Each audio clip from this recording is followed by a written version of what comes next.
All right, here's postgame party number 2. As we promised earlier, we're live with you after the Bama game. We wanted to wait some of these late games got over because, man, there were some great finishes done.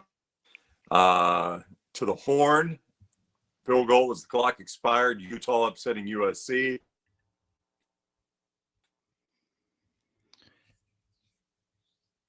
You're frozen on my end, Brown.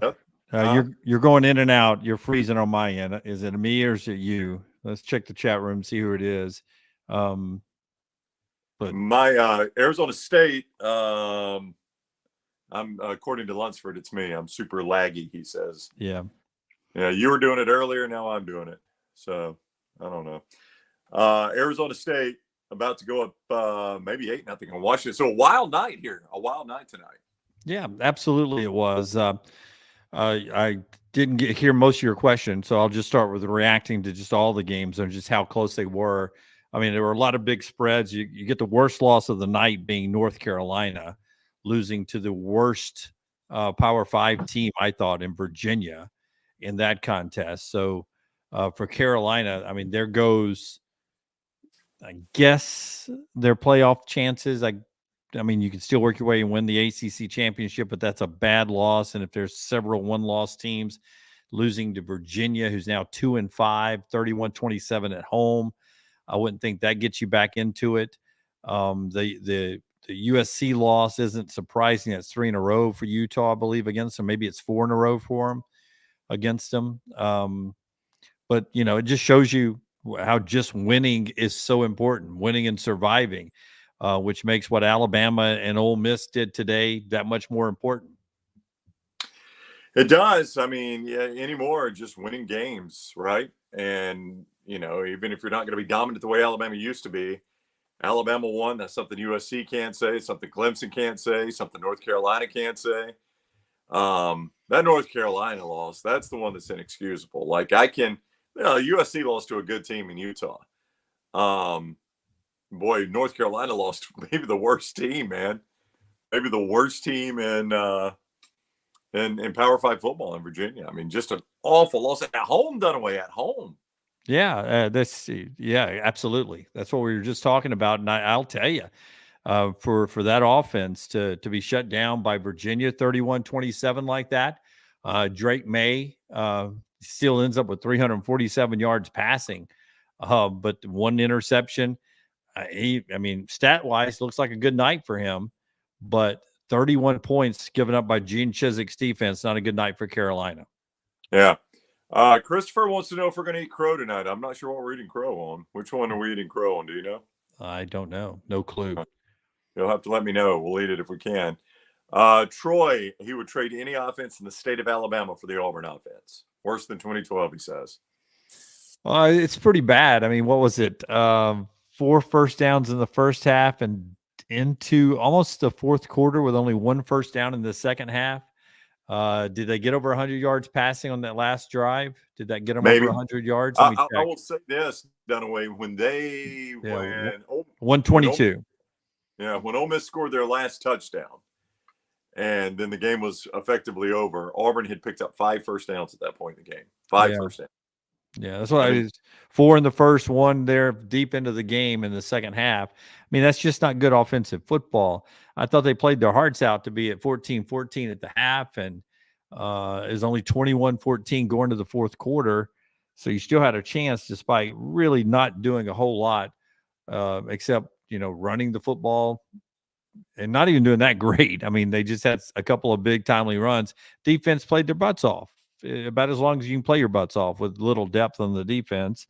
And he's right. It's just a bad offense. Just a bad offense. You take however bad Alabama offense has looked at times, however bad Tennessee's offense has looked at times or in the second half, Auburn's is worse. It's just a bad offense. No, it's terrible offense. And I don't know that it's getting I don't know that there's any better that it can get any better. Like, what are they going to do, you think, Dunaway, that's going to make it any better? I mean, now they're trying to rotate quarterbacks by Phil. I thought that was pretty much a disaster. They run the ball well at some point, but at some point, nobody's playing the pass, so it's going to be increasingly more difficult to run. I don't know what you do.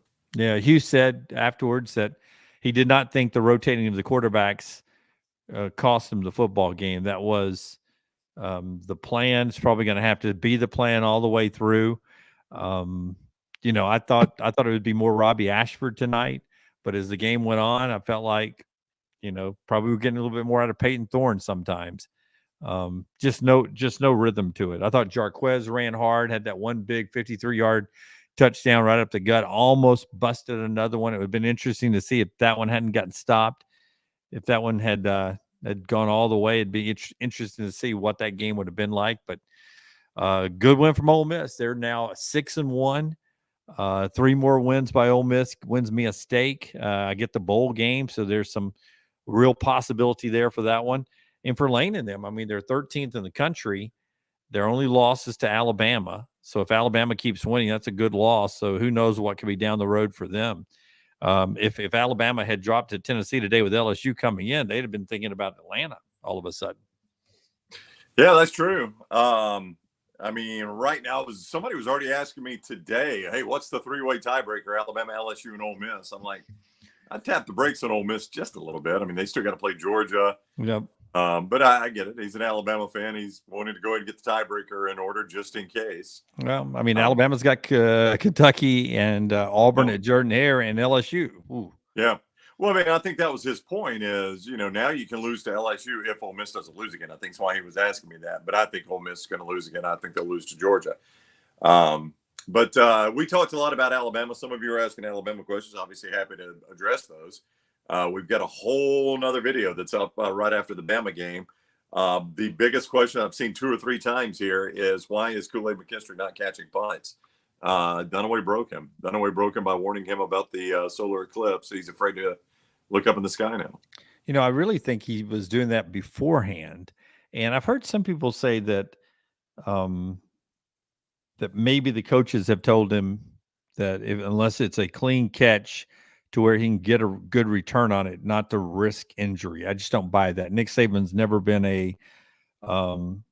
I'm going to play you on special teams, but I don't want you to give like 110% because I don't want you to get hurt. He's always believed in playing his starters and that there is no better chance of you getting hurt on a special teams play as it is a defensive or an offensive play. Paul, we're going to get a lot of this done away. The game's passed Dabo by. I think certain aspects of it certainly has. First of all, let me just say this. Garrett Riley ain't his brother. I mean, we were sold a bill of goods on Garrett Riley. That is not a good offense. Yeah. I'm going to go ahead and say we can, we do so many tapes and shows and stuff. I'd hate Lunsford to have to go back and pull this out, but there was somewhere along the way in the process, even last year when it was, I think when it happened, that I was talking so much about Max Duggan. What are you really getting with Garrett Riley other than the family name?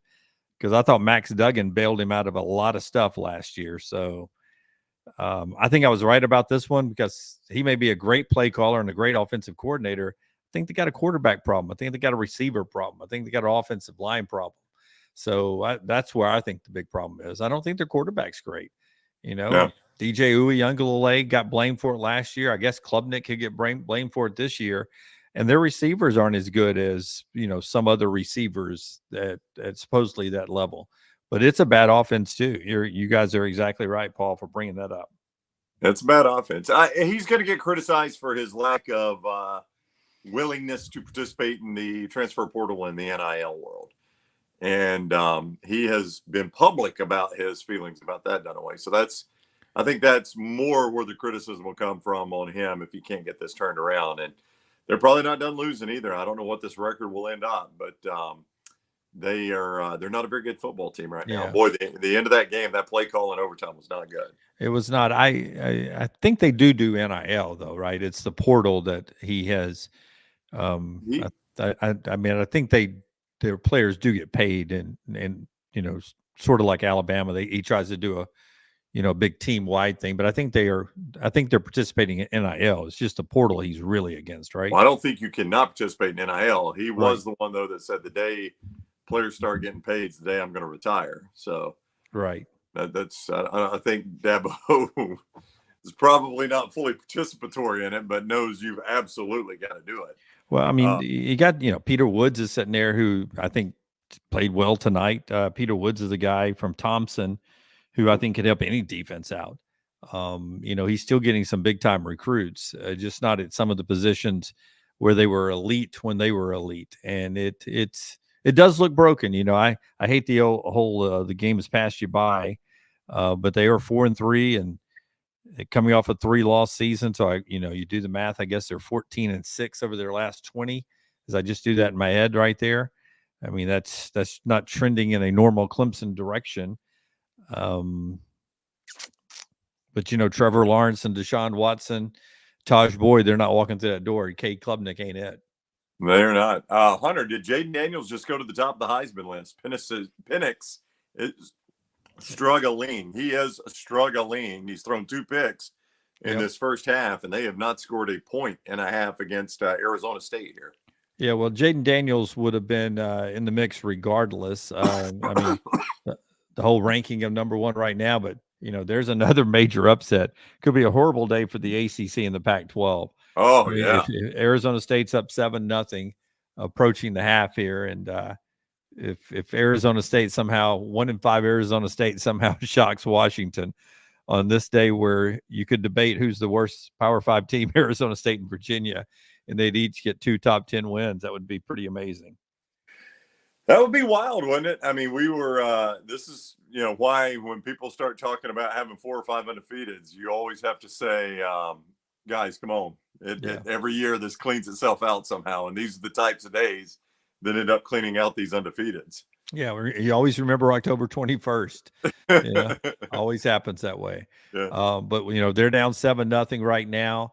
I watched Ohio State, Penn State today, and I was there for the game of the century when it was 9-6, and it was an overtime with no touchdowns. That just looked like better football than I saw today between Penn State and Ohio State. That ended up 20-12, and you can tell me those are 2 good football teams if you want to. But I'm not sure. I'm not sure Ohio State, Penn State could beat a team that could score some points. Could really challenge them. Yeah. Same old James Franklin, man. Same old James Franklin. He cannot win those types of games, can he? He hasn't. He's now, what is he, 3-15 against the top? I think that made him 3-16, didn't it? Is that right? Maybe something like that. 3 and something. Yeah. And 1-9 against Ohio State. So, yeah, I mean, that's Ohio State for most of his time in the Big Ten. Now Michigan, but Ohio State and Michigan, so you got to beat. And he's 1-9 against Ohio State, and this was considered to be his best shot since Saquon Barkley's team to have a chance to beat them. And they never looked like they were going to take control of that game. Ben is correct. Franklin coach scared that whole game. He would not let Aller do anything. It was like they were just trying to keep him in that little bubble and throw safe stuff, not let him push the ball down the field. I really do. I think he coached a little bit scared in that game. Well, you go back to the reporter that asked the question, or the fan, but I thought it was a reporter that asked the question. It was in a news conference, a reporter. Oh, yeah. About sometimes you just want to just chunk it downfield, and he was made basically they made fun of him for asking the question, and James gave him a weird answer. And there was reports on game day, they even joke about it in practice. Hey, chunk one down the field. Just, I don't care. Just chunk, and everyone laughs in the building when he says it, but they don't. And they played that way all year long. I think Herb Street said it on game day today. They are going into this game. They were 144th in college football on throwing the ball downfield. And he made a point. How many FBS teams are there? 133. So they're 144th on throwing the ball down the field, 20 plus yards. They just don't do it. They don't do it. And boy, in the second half of that game, the safeties were blitzing. They had no, security blanket on the backside because they just didn't think they were going to try to throw it over their heads anyway. So at that point, now you're trying to run it with the safeties coming up into the run gaps and basically run blitzing or being up into the box.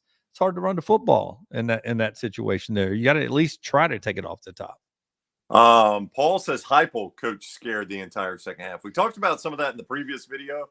You want to go back and look at it? I don't know if it was Alabama defensive adjustments.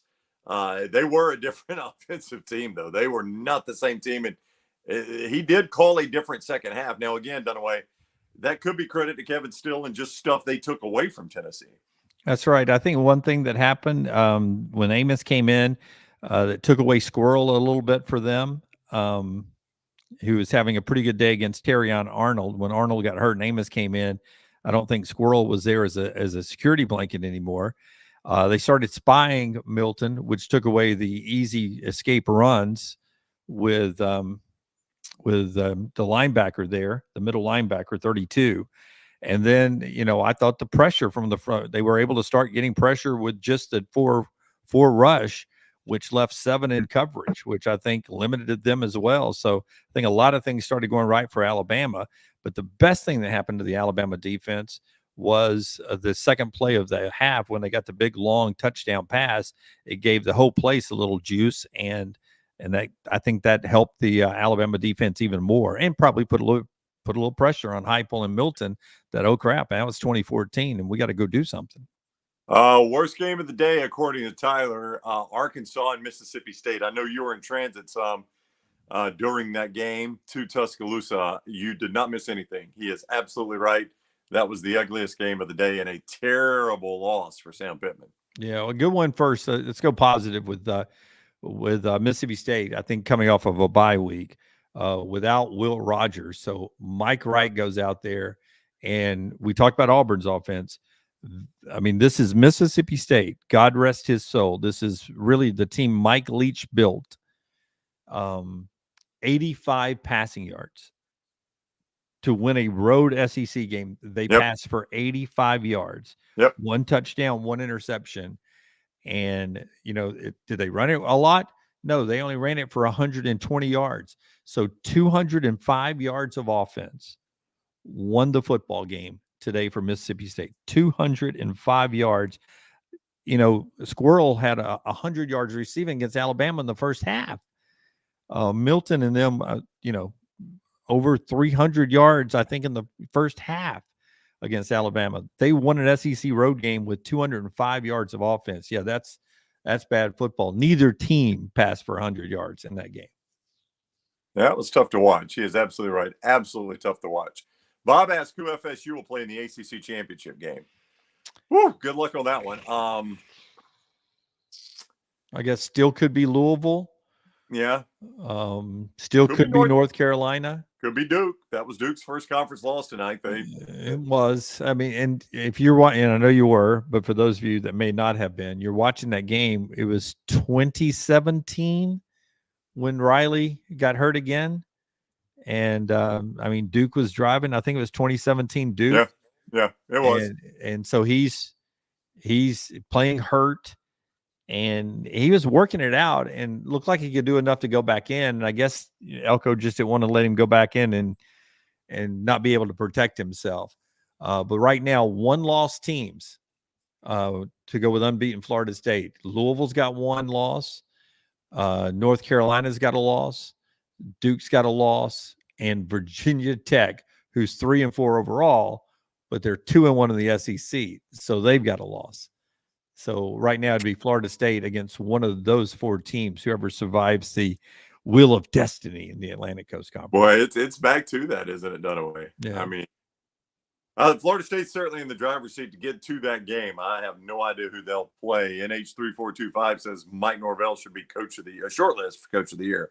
I agree completely. Yeah, I mean, I thought they should have lost the Clemson game, and tonight, if Riley Leonard doesn't get hurt, I'm not sure they win tonight. But yeah, and if I don't know if NH3245 is a Alabama fan or not, but Mike Norvell's name is a name that gets a lot of respect in Tuscaloosa with people that wouldn't be making the decisions, but people that know people who'd be putting together short lists in Tuscaloosa. Mike Norvell's the name that keeps getting mentioned with some of the usual suspects. Yeah. Bama guy asked if UAB messed up leaving Conference USA. Not at all. They were 6-6 in Conference USA last year. No, no, Um, no. yeah, no, you get paid a lot more money in this conference, a lot better TV deal, a lot better games. But Yeah. they got thumped today. That was embarrassing. Yeah, it was. It was. It wasn't. What's really bad because they're getting great TV windows. I mean, that was a great 11 o'clock ESPN2 with the because I feel like a lot of people, this is we're great in America as sports fans. I think a lot of people have some multiple televisions and devices and split screens, multicast going on. So being on ESPN2 in the 11 o'clock window, I think more than usual, people had the UAB game on today around the country. I'm not talking about UAB fans.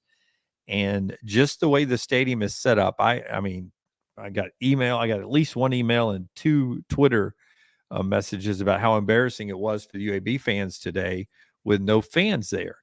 Well, there are fans there. They're not they're on the same side as the camera. It looks bad on television because the majority of your fans are on the shady side of the field where the press box and the cameras are.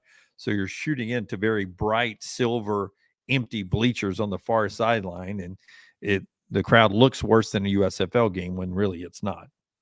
Yeah, tough look though, losing like that at home to Memphis. That's your new rival, right? I mean, it's your old rival, but it's your new conference rival, and Yeah. you lose at home to them. A lot of people asking if LT is okay. Actually, I have not heard from him since the end of the USC game, but he probably took that one hard. Back-to-back USC losses. He did not take it harder than Caleb Williams, obviously. Caleb Williams was basically inconsolable on the bench there at the end of the game. Well, I mean,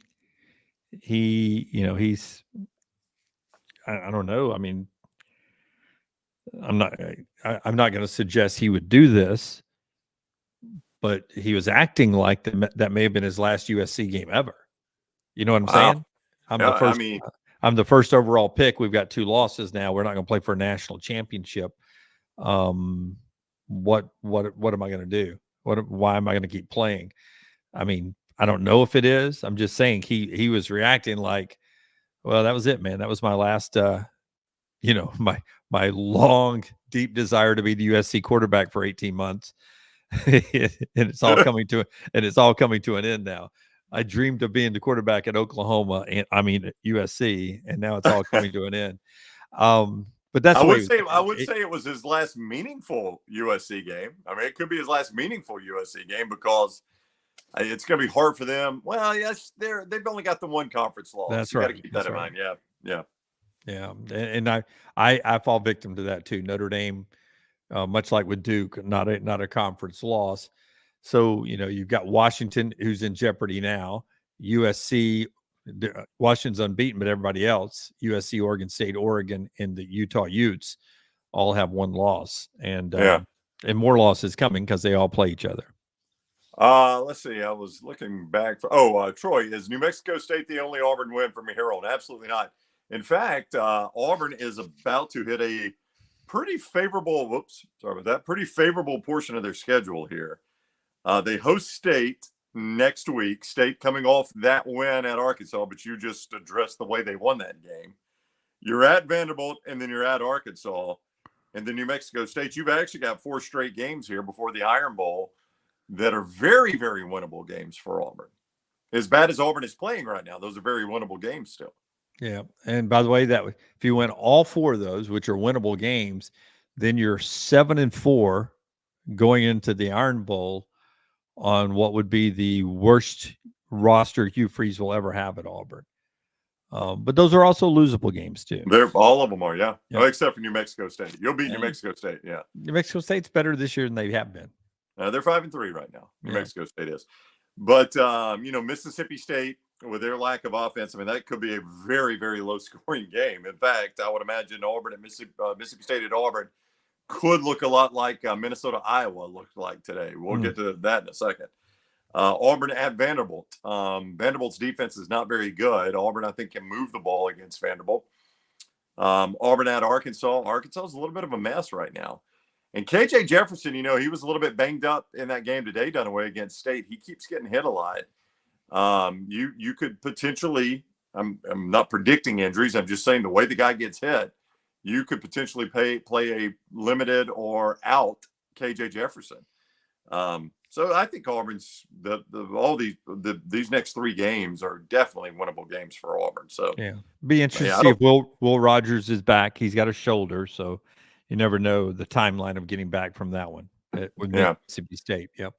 Yeah, Bryce says only Iowa could lose a game not giving up a single touchdown. Did you see how that ended? Did you see the controversial call at the end of that? Yeah, yeah. You know, I saw it one way on social media, and then I saw the whole thing.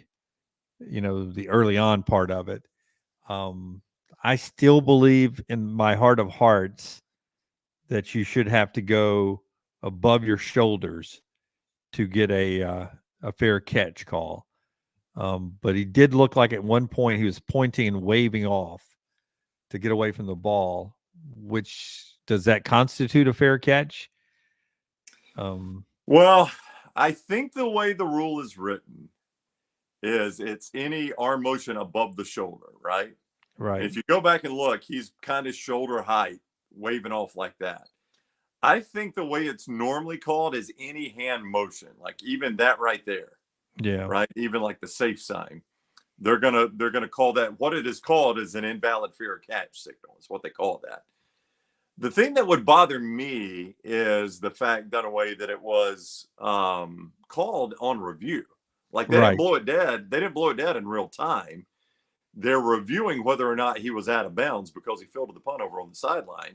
And they went back and ruled it on review that he made an invalid fair catch. That's what I think would bother me the most. Yeah. And to me, for that to even come in play, I would need to see Minnesota players not pursuing, stopping, thinking that he'd called a fair catch. And I didn't see a single one of them not pursuing him. They all seem to be pursuing the tackle from the beginning. So, I mean, you can't count on a punt return to basically walk off a win to stay in control of the Big Ten Western Division, but it did look like they got the dub on the walk-off there. Yeah. Sorry about my dog Charlie. My wife's just now getting up. Charlie. My wife's just getting home, so Charlie's going to bark for a minute. Yeah, it's similar to what happened to Tennessee. Come here. It's similar to what happened to Tennessee on that one kickoff when the guy that didn't receive the kick is doing he's doing the T sign, and then the guy takes the kick and runs it, so that they ruled it there at the 3. So it was similar to that, except for obviously the guy that made the invalid fair catch is the one that took it. So I don't know, man. That's a tough way to lose a football game, especially, as you said, a game that is going to end up probably deciding that division, or potentially deciding that division. Yeah, that's a tough one when the kid takes it all the way back to lose that on review. We've got where we on the reviews. We got where we seem like we can add things in it as we're looking. For a while there, it didn't seem like we ever could do that. Like if we were, back in the old going under the hood days, if you were going into the hood to look at something, we couldn't come back and add anything else into the mix. But now it seems like it's all under review, which I think what we wanted it to be to begin with. But it sucks if it doesn't go your way. Yeah. I think at one time that they decided that once you go to review, everything's on the table. So I don't really know, man. Smart play. Yeah. That was a tough way to lose a game. I think by rule, they got that right, but you'd like to have seen it called in real time rather than on review, no doubt. Bobby says, how about UNC offense getting nearly 500 yards, no turnovers, 59 and a half minutes of football, and Chiswick's defense gives up 31. Yep. It's a tough one. Tough one there. Tough way to lose that one, no doubt. Yeah, Bobby, I mentioned that one earlier, and they've been so much better this year. And then here you are with a big opportunity to really, continue to get into the conversation for the college football playoffs. And you let that happen to by far the worst team in the ACC and one of the worst ones in Power 5. Yeah. LT's neighbor says we should swap in and out of the post game in honor of Thashford. Is that what we're calling it now? Is Thashford? I kind of like that, Thashford. I could see that. That's hard. It's hard to watch them rotate in and out. And I thought Palmer was doing a good job of explaining how you can't, as a quarterback, it's different than a running back, but even as a running back or receiver, you can't really cool off when you get over there because you can go back in at any time. And so as a quarterback, it's a position you're not used to doing this. Running backs get used to this, going in and out and, staying loose, keeping their body, sort of churning, cranked up. And for quarterbacks, it's, something that's unusual for them. And he was complimenting how difficult he thought that would be, though he had to do it usually at the end of an anger moment from Steve Spurrier back in his day. I mean, Spurrier would yank them in a heartbeat. Oh, wasn't planned like this is. He would just not, he'd try to go with a hot hand. Yeah. Bobby says, how about Trashford? Trashford better than Thashford. Yes, it might be a better description. Yeah. We should consider that for a T-shirt. Hashtag Trashford. Yep. Do you do it in orange and blue or crimson and white? Which one sells more? I would do that in orange and blue. How about Paul? Shane Beamer is no longer a hot commodity. We're going to start railing on coaches. I was thinking about this. I think it was before, it may have been on my drive down to Tuscaloosa today for the game, that back when I was a kid in the 70s, like coaches rarely were on the hot seat. Like you just expected, certain programs to win. You expected certain programs to lose a little bit. You expected certain programs to lose a lot. And it just wasn't like constantly hot seat talk back then. Yeah. I mean, how bad was Doug Barfield, and how long was he there? 4 years, 5 years, 6 years? I don't know. 5, I think 5. I'm not sure. Yeah. And he wasn't very good. No. And I mean, he wouldn't have made it 2 years in today's football. Yeah. It's so different now. But yeah, I mean, Shane Beamer does look a little different. What are they now? 2-6, 2-5? Yeah.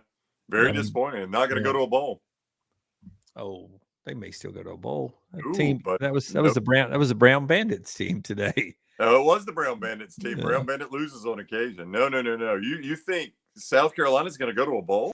Well, I mean, technically, Brown, they could still win 4 out of their last 5 and go to the bowl. Here you go. Texas A&M, Jacksonville State, Vandy, Kentucky, Clemson. Oh, no. Do they play Jacksonville State for real? Yes, they do play Jacksonville State in 2 weeks, November 4th. You don't want to play a team that could beat you in that situation. The old cock bowl right there, Jimmy D. Yeah. Oh. Yeah. That's not one name you wanted to see pop up on that schedule. Yes, you do not want to lose that one. Yeah. How about this from Hoke? Justin Hoke, it's an on 3. Auburn has 10 total touchdowns in 5 Power 5 games this season. The defense scored 1, set up another 4 off turnovers. So the offense basically has had 5 touchdown drives. That's hard to believe. Does that, a touchdown drive counts Jarquez going 53 yards? I think he does credit that as a touchdown drive. Yes. Yeah. That was offensive responsibility there. But it was Iowa last week that won a game without taking a snap in Wisconsin territory. Really? Yeah, I heard that stat today too. Dang. I think that was Herb Street too. On game day. It was somebody on game day that Iowa beat Wisconsin without taking a snap in Wisconsin territory. Man, that's a tough one there. Yeah.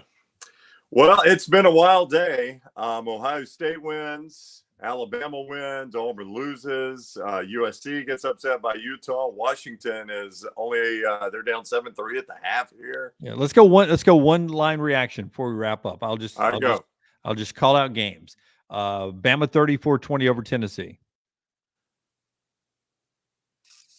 Amazing halftime adjustments, and defense played incredible in the second half, especially in the red zone.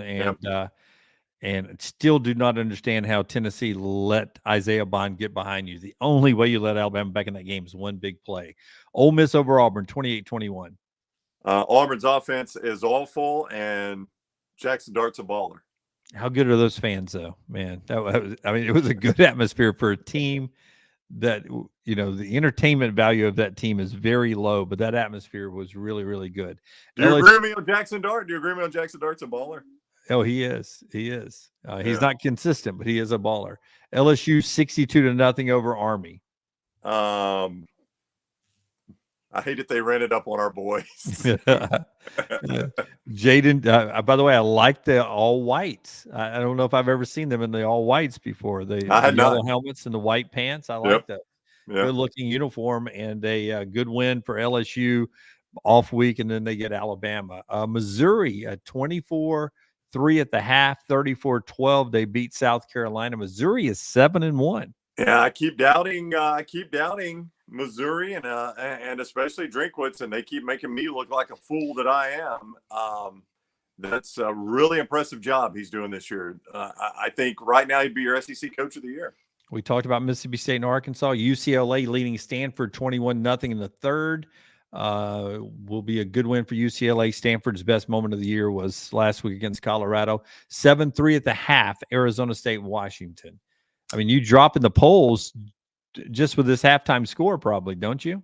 Yeah, I mean, this would be a team, Washington, that I would consider having in first right now at number one. But not now. Yeah, well, not right now. When I have no clue who I'd put number one after today. Yeah. Georgia, by not playing, might jump up there because Texas was not impressive. Florida State really wasn't impressive if you watch that whole game. I mean, Duke led, like you said, until Riley Leonard got hurt. You know, Washington, obviously not. I don't know who I'd have number one right now. I don't know that they're Michigan. You know, love for Michigan, 49-0 over Michigan State. Again, they're just not playing anybody. It's probably who I'd have number one. I don't know that they've, you know, necessarily earned it by beating anybody of substance, but they have earned it by dominating teams they're supposed to dominate. That's the one thing I've always said. I want to see you play somebody, in Michigan eventually will, I guess. But you know, there is a way you're supposed to beat bad teams, and if you're a championship caliber team, and they are at least doing that every single week. They're dominating the teams they're supposed to dominate, and they look like the best team out there. But you know, their first test is Penn State, and after today, I mean, how big a test does that look to you playing Penn State? Yeah. Yeah. Penn State's a good football team. So's Ohio State. I just don't know if they're great teams. 20-12, Ohio State wins it as we continue the Dixie Crystal scoreboard. And Lance'slock.com. Florida State over Duke. We talked about that one. Oklahoma UCF. We hit that one in the first post-game show today. 31-29. Horrible 2-point conversion play by Gus. Bet he would wish he had that one back. But all in all, they're a different team with John Rice Plumlee. They were 3-0 with him, 0-3 without him. He was back today, and they almost got the Sooners in Norman. I thought they looked pretty good. Yeah, and that is the Red River hangover is a real thing. You saw it, I think, out of both Texas and Oklahoma. Well, they had a bye week. I know. Both of them did. Yeah. But it's always been something I think they've struggled historically with, is that Red River hangover, and it apparently hung over through a bye week. And Texas struggled at Houston, and Oklahoma struggled at home against Central Florida. 31-24. Houston felt like they got a bad spot at the end, which they did, by the way, if you go back and watch that. And then they still had a chance at the end, and they stopped them. Texas did with a backup quarterback because Quinn Ewers had to go out. He got knocked out, and Malik came in. Oregon, Washington State. I mean, it wasn't an easy day for Bo and the guys. No, they never could put Washington State away. Washington State just hung around. I never saw Bo's final numbers. I had that game on a side TV because it was during Alabama and Tennessee. I got him right here. What did he end up with? Bo Nix ended up 18 of 25, 293, 2 touchdowns, and he only ran the ball twice for 4 yards. Yeah. I mean, I watched a lot of that, but it was during Bama, Tennessee, so I was, just barely watching it. And it just seemed like I saw them stalling out a lot. And it had to be some hangover from that Washington game. On the flip side, Cam Ward threw it for 438 yards and ran it for 30. Yeah, he's back. He had 2 bad games, but boy, he was back today in a big way. Yeah, 3-game losing streak, though, still right there. Yeah. Let's see, who else have we not talked about? USC, Utah. We talked about Utah beating them 34-32. Air Force with a backup quarterback survived Navy 17-6. Tulane won, Iowa won. We talked about that one. Everyone pointed to Boston College upsetting Georgia Tech. That happened 38-23. I wish I played it. I mentioned it earlier this week. Baylor got a win. They beat Cincinnati.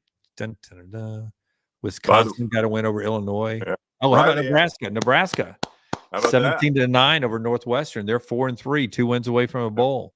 Riley asked, was South Carolina the Brown Bandit pick? It was. That was a bad pick. Go ahead and tell you, Riley. Yeah. Bad pick on that one. Yeah, good I had Auburn. You did. Little T reminded you of that on Twitter, and you came close to covering 6.5. That late touchdown at least cut it to 7. I know. She doesn't see that kind of stuff, though, Brown. I know. Yeah, she doesn't. Wake Forest beat Pitt. I mean, after Pitt got a good win last week, you bounce back and lose to Wake Forest. Oklahoma State gets a good win at West Virginia. I guess that, Gundy's now 5-2 with that loss to South Alabama out there. Meanwhile, Neil Brown, who I think was 4-1, is now 4-3 with back-to-back losses. That Hail Mary now at home to Oklahoma State, 48-34. I wonder if he gets back on the hot seat. Yeah, I think he probably is. And, you do wonder, and there have been rumors of this, just from talking to some people over my old stomping grounds, that you wonder if West Virginia might come kick the tires on getting Rich Rodriguez back for the end of his career. What would you think about that?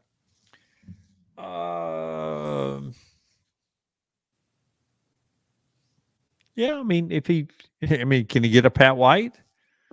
I don't know. I mean, you say that, but I mean, don't you think the guy, he's done pretty darn good with an unsettled quarterback situation at Jacksonville State, Oh, yeah. I think ultimately the guy, he can coach offense. I don't know what happened, really. Michigan was just a bad fit. I don't know what happened to him at Arizona. That's what I don't know. But I think if they went back to him, that might be interesting. In fact, if that happened and they just wanted to trade coaches, I'm sure Jacksonville State would be okay with Neil Brown. I think on that level, Neil Brown's a good coach. Probably so. Kansas State beat TCU 41-3 today. I mean, that was supposed to be a good game, right? Yeah. And it was a beatdown from the get-go. Yeah. By the way, Washington has just fumbled right out of the locker room, fumbled it right over to Arizona State. Oh, Washington will be up all night now. I gotta watch this until Washington wins it. Washington is sleepwalking right through this game, though. TCU. I mean, I thought they would be a 7-5 team, but they're going to be an ugly 7-5. That's going to be a bad finish for them. They are not very good. Yep. And Miami beat Clemson 28-20. Clemson now 4-3, 2-3 in the ACC. And ironically, that was Mario Cristobal's first home ACC win. He didn't get any last year at Hard Rock. Really? Yeah, at Hard Rock, and got as his first conference win at home as the head coach at Miami. So that's the scoreboard there. Bobby's right. That Barnes kid for Utah was a stud tonight. Boy, did that kid play his tail off for them. The only thing I didn't like, he was a little bit of a flopper on the hits, trying to get the call, and he got a couple of them. He would take a hit, but he would throw a little mustard on the fall. He would be a great soccer player and NBA player. I don't guess we're going to see Cam Rising. Do you? They again, I watch and read so much. Somebody said today that if he didn't play today, that this discussion has come to him taking a red shirt this year. Yeah, well, he didn't play today, and they won without him at the Mausoleum. Yeah, against USC. I noticed something about that game too. One of the tarp sections where the students were, there were people sitting in the stairs and was trying to walk in the walkway, and so it looked like at least in the student section, maybe the whole place had sold out. Well, the extra people were coming in and like sitting the tarp area in the stairwells, using those as bleachers. But if you notice the way they've built that new press box, they've left big sections of seats that are now obstructed view, unusable. You know what I'm saying? Yep. So it's just they've pieced that stadium together so much. Yeah, I think it only seats 70,000 or 60 something. Yeah. Let me go look, see what the attendance was on that thing. Yeah, Bryce says the Coliseum. Oh, shoot. I hate it when that happens. The Coliseum is so trash. It is kind of a trashy looking. They've tried to polish it up. I drove by there when we were out in LA, and it is pretty cool looking on the outside. Yeah. It is old. According to a lot of people, and we were doing the show here, Whittingham said in the postgame, Rising will not play the rest of the year. So a lot of people are saying that. I did not see that. Obviously, we started the show right after that game was over just about. 77,500 is the official capacity they have, and it was not a sellout tonight. It was 79% full, 61,551. Yeah.